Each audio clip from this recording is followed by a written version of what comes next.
بہت زیادہ دعا کا اہتمام کرتے رہنا چاہیے، لیکن ایک بات یاد رکھیں، طریقہ ہمیں وہ اختیار کرنا ہے جو محمد الرسول اللہ صلی اللہ علیہ وسلم سے ثابت ہے، جو اللہ نے آپ پر نازل کیا ہے، جو آپ نے زندگی میں اختیار کیا ہے۔ تو آپ صلی اللہ علیہ وسلم نے اجتماعی دعا یا تو قنوت نازلہ میں فرمائی ہے اور یا نماز استسقاء کے موقع پر کی ہے۔ اس کے علاوہ کسی موقع پر بھی محمد الرسول اللہ صلی اللہ علیہ وسلم سے اجتماعی دعا کروانا وہ ثابت نہیں ہے۔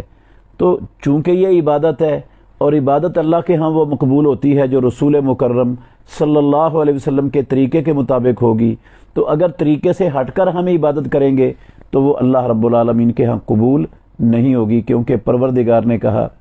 یا ایھا الذین آمنوا اطیعوا اللہ و اطیعوا الرسول ولا تبطلوا اعمالکم، اپنے عملوں کو باطل نہ کرو، اللہ اور اللہ کے رسول کی اطاعت میں رہ کر عمل کرو۔ اور پیارے پیغمبر کہا کرتے تھے من عمل عملا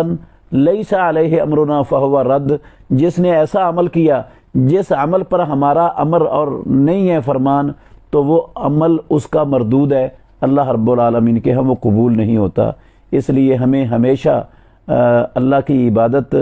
کی کوشش کرتے رہنا چاہیے اور عبادت میں محمد الرسول اللہ صلی اللہ علیہ وسلم کے طریقے سے ادھر ادھر نہیں ہٹنا چاہیے۔ اللہ ہمیں سمجھنے کی، عمل کرنے کی توفیق عطا فرمائے۔